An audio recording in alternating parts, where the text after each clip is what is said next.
There's no doubt that the gaming landscape has evolved drastically in its 30 or so years in the public eye. This is most evident in the disappearance of the arcade. There used to be tons of these places and tons of great games in them, but in today's market, arcades and arcade games have all but faded away. The arcade games that we do get are generally quarter suckers and racing games. But remember back to the glory days when the arcade scene was still thriving. Near the end of the arcade's lifespan, one of the most popular genres was the 4-player beat-em-up. Popularized by the Teenage Mutant Ninja Turtles series, most of these games were quite good despite their quarter-sucking tendencies, especially the ones made by Konami. You had The Simpsons, X-Men, Turtles in Time, and then you had similar shooter-type games like Sunset Riders. One of the lesser-known Konami 4-player games is Wild West Cowboys of Moo Mesa, released in 1992 and based on the TV show of the same name. Cowboys of Moo Mesa was a short-lived series created by Ryan Brown, the man who brought us none other than the Teenage Mutant Ninja Turtles.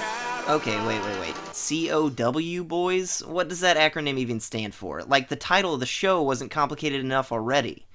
Well, apparently it stands for Code of the West. The idea is that the Cowboys stand for and uphold. They basically just took the plot from Teenage Mutant Ninja Turtles and gave it a new paint job. Instead of turtles, they used cows. Instead of ninjas, they were cowboys. Apparently there was a radioactive meteor, or as they call it, a cow-mit. Oh god. This meteor turned an entire herd of cattle into walking, talking genetic miracles. The puns here are never-ending. The cow-mit cowmatized the herd into a bovipomorphic state? With a plot like this, they should have made a movie instead of a TV show. Cowabunga? Oh wait, wrong show. Now if my memory serves me correctly, Moo Mesa wasn't that bad of a show, it just wasn't the Turtles, so it was pretty much destined to fail. Anyway, the arcade cabinet is set up like most other 4-player games. 4 joysticks, 2 buttons each, and like The Simpsons, the joysticks are linked to a specific character. You can play as all the stars of the Wild West Cowboys of Moo Mesa TV show, including Marshall Moo Montana, the Colorado Kid, the Dakota Dude, and introducing Buffalo Bull. The plot is pretty much standard fare. The evil masked bull has kidnapped Lily Bovine, and you and your cowboy friends must uphold the Code of the West and save her.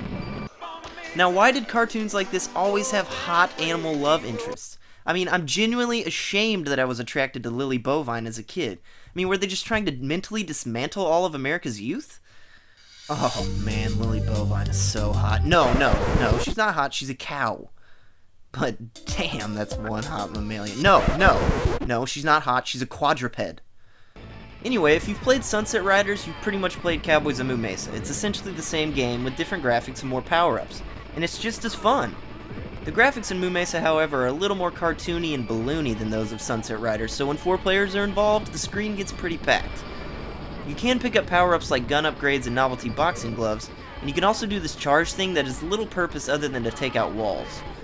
Once you get to the first boss... I'm gonna barbecue! Jesus, what the hell was that? Oh my god, that's terrifying. Oh god, there it is again. It sounds like there's someone hiding in my cabinet doing the voiceovers.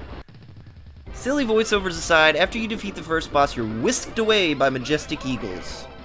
You can then choose which stage to go to next. A few stages have these weird flying levels, which I guess add some variety, but you may find yourself wishing you were grounded again. Most of the character models are top-notch, but some of them are a little questionable. Like, what the hell is this guy? I don't remember him from the show. He's like Grimace's paraplegic brother after suffering a stroke. Does he even move? There are also these terrible quarter-sucking moments that force you into a situation that was designed specifically to steal your money. Look at this. No matter what, you're gonna die most likely a few times, and if you actually make it, you usually get stuck on this waterfall and can't make it up to the platform. It's no wonder I was broke in the early 90s. I was spending all my money on bullshit like this.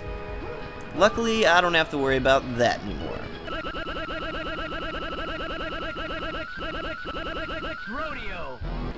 Once you finally get to the masked bull and defeat him in front of a shockingly vaginal backdrop, you're treated to a classic Scooby-Doo twist.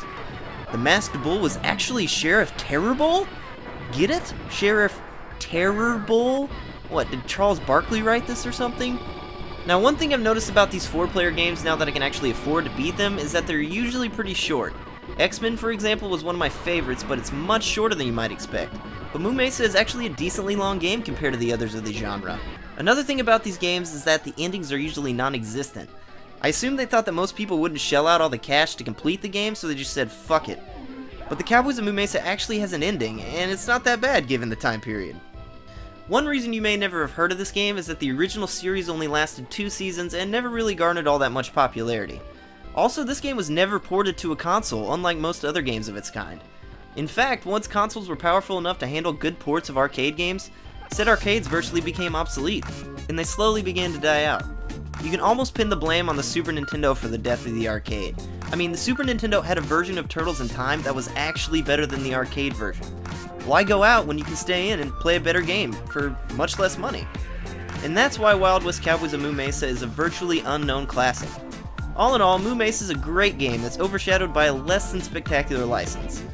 It's more than worthy of a spot in the pantheon of classic 4-player arcade games. If you have 3 friends and you're lucky enough to have a great arcade nearby with this game, check it out. You won't be disappointed.